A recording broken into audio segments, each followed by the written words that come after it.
kecuali Allah. Nah, ini yang kita ingin bahas pada kesempatan ini, Bapak Ibu yang saya hormati, bagaimana kita memandang sesuatu itu dengan la maujud illallah. Tidak ada yang wujud kecuali Allah. Sedangkan kita melihat ada manusia, ada binatang, ada tumbuhan, dan ada yang lain, kan ada. Wujud kan ada. La maujud illallah. Apa yang kita lihat dalam pandangan mata zahir kita ini hanya wujud bayangan, wujud majazi, bukan wujud hakiki.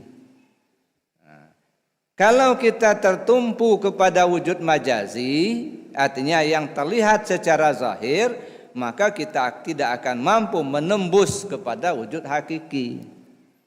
Maka la maujud illallah dalam hakikatnya tak ada yang wujud kecuali Allah. Contohnya begini. Sekarang kita ada. Ya, dulu enggak ada. Dulu kita enggak ada. Lalu kita lahir ke dunia, sampai sekarang kita ada. Perjalanan hidup kita setahun, 2 tahun, 3 tahun, sampai ada yang 70 tahun, 80 tahun, 90 tahun. Nggak ada lagi, hilang dari peredaran.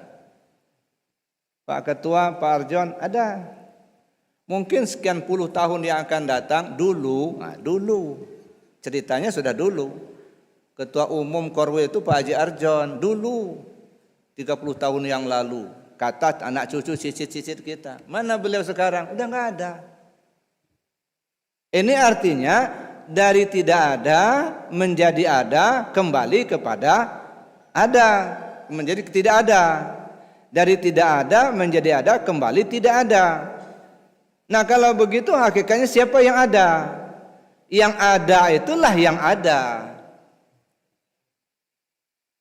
Siapa yang ada? Hanya Allah. Dulu Allah ada, sekarang ada, nanti ada juga.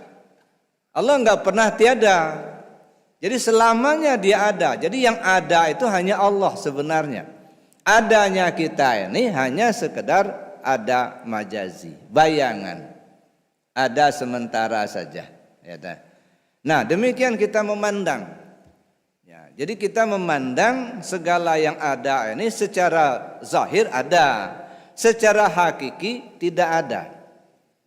Misalnya kita kembali kepada diri kita sendiri yang sudah kita kaji, ya. Diri kita ini ada 4 dimensi. Ada dimensi tubuh, ada dimensi hati, ada dimensi nyawa, ada dimensi rahasia diri, ya. Nah, kalau kita katakan ada Pak Sugimin enggak? Ada. Ah, kenapa kita katakan ada? Karena ada tubuhnya. Ya. Tapi kalau kita mengatakan yang lain yang mungkin tidak ada, ya. Di sini misalnya ada Sianu enggak? Enggak ada. Kenapa kita katakan tidak ada? Karena tubuhnya tidak terlihat, tidak ada. Jadi adanya sebenarnya kita ini hanya majazi, bayangan saja. Apakah tubuh kita ini betul-betul ada? Kalau dia ada, dia mempunyai satu kemampuan tersendiri. Ternyata tidak juga. Ini yang sering kita kaji, saya katakan. Nah, kita lihat tubuh kita ini. Tubuh kita ini hidup. Nah, bukti dia hidup bisa berjalan, bisa berbuat. Ya. Tangan berbuat, kaki berjalan. Apakah yang berjalan itu kaki? Mungkin kalau kita melihat secara lahirnya, iya. Tapi ketika kita memandang mayat, ternyata kaki mayat juga masih ada. Kenapa kaki mayat tidak berjalan? Itu menunjukkan sebenarnya bukan kaki yang berjalan. Kalau kita katakan, apakah kita ini melihat dengan mata? Apakah mata kita ini melihat? Lahirnya iya. Mata kita ini melihat. Tapi begitu kita melihat mayat yang sudah mati, ternyata matanya masih ada, tapi sudah tidak melihat lagi. Jadi berarti apa? Tubuh kita ini sesungguhnya tidak ada kemampuan secara hakiki. Ya. Jadi yang punya kemampuan siapa? Ruh kita. Jadi ruh kita inilah sebenarnya yang punya kemampuan. Ya. Cuman dilaksanakan oleh tubuh. Jadi tubuh kita ini hanya pelaksana saja, tapi sebenarnya yang berbuat itu ruh kita. Ya. Itulah sebenarnya yang diri kita yang sesungguhnya. Diri kita yang sebenarnya ruh kita itulah. Kalau ini kan tubuh basyariah, ibarat pakaian kita hidup di dunia ini saja. Nah kalau tubuh kita nggak memakainya lagi, matilah dia. Jadi orang mati itu artinya ruh kita menanggalkan pakaiannya. Kata kita mati. Jadi yang mati tubuh. Sedangkan ruhnya dia tidak pernah mati. Ya, maka yang perlu kita selamatkan ya dua-duanya. Di dunia kita perlu selamatkan tubuh, dunia akhirat kita perlu selamatkan ruh. Tapi kalau tubuhnya memang sudah nggak bisa diselamatkan lagi, misalnya apa? Umur sudah 90 tahun, tenaga sudah nggak kuat lagi, atau dia sudah stroke, ya dah. Bagaimana menyelamatkan tubuhnya? Ya. Dengan tidak mengabaikan tubuh, tetapi yang paling diutamakan ruhnya. Selamatkan ruhnya. Jangan sampai kita habis waktu kita berotak-atik menyelamatkan tubuh yang notabene-nya memang nggak bisa diselamatkan. Sementara ruh kita abaikan, ya dah. Rugi kita dua-duanya. Dunia kita rugi, akhirat kita rugi.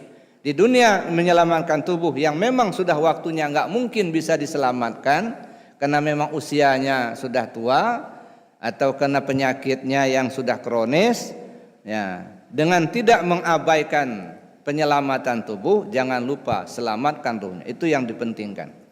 Nah, bagaimana menyelamatkan ruhnya? Ya, dengan banyak berzikir, dengan banyak kita ya berkecimpung dengan orang-orang yang senang ibadah, itu ya.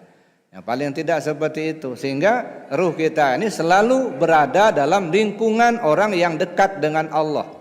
Sebab ruh kita ini tidak ubahnya seperti angin lalu, saya bilang kemarin itu. Ya. Bagaimana angin lalu? Angin itu, ya kalau dia lewat meniupi bangkai, baunya busuk bagai bangkai. Padahal angin itu kan tidak ada bau, tapi karena dia melewati bangkai, maka timbullah bau busuk. Kalau dia berhembus melewati minyak wangi, harum semerbak mewangi. Ya. Nah begitulah ruh kita. Kalau dia banyak berdekatan dengan orang taat, dengan sendirinya akan terbawa-bawa menjadi taat. Tapi kalau dia dekat dengan orang yang tidak taat, dengan sendirinya akan terbawa-bawa tidak taat. Oleh karena itulah, nah ketika jasad ini memang sudah nggak bisa diselamatkan, maka jangan lupa ruhnya harus diselamatkan. Bapak Ibu yang saya hormati, dalam kita bertauhid, kalimah la ilaha illallah kan kalimah tauhid, ya, kalimah tauhid.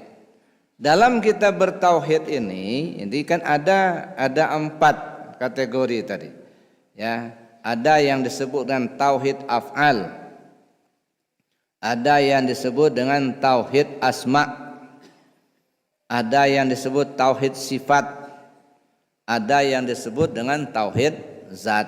Nah, jadi dalam kita mengamalkan kalimah la ilaha illallah, bagaimana sampai kita kepada tauhid yang 4 ini, ya, tauhid af'al, tauhid asma, tauhid sifat, dan tauhid zat. Ya. Jadi tidak cukup kita hanya mengatakan kalimah la ilaha illallah tanpa kita mengetahui kandungan dari kalimat itu sendiri. Maka dikatakan tadi dari hadis qudsi, ya, orang yang mengatakan la ilaha illallah tapi tidak mengamalkan kandungannya, Allah katakan kau pembohong. Nah, jangan sampai kita termasuk golongan itu. Nah, sekarang mari kita lihat bagaimana kita memahami tauhid af'al. Af'al itu apa? Perbuatan, ya. Jadi af'al itu perbuatan. Perbuatan ini terjadi, gitu ya. Bisa baik, bisa tidak baik atau buruk, ya. Ada orang rajin sholat, ada orang banyak bersedekah, itu perbuatan baik. Tapi ada orang rajin judi, ada orang maling, itu perbuatan buruk. Dalam pandangan ilmu tauhid,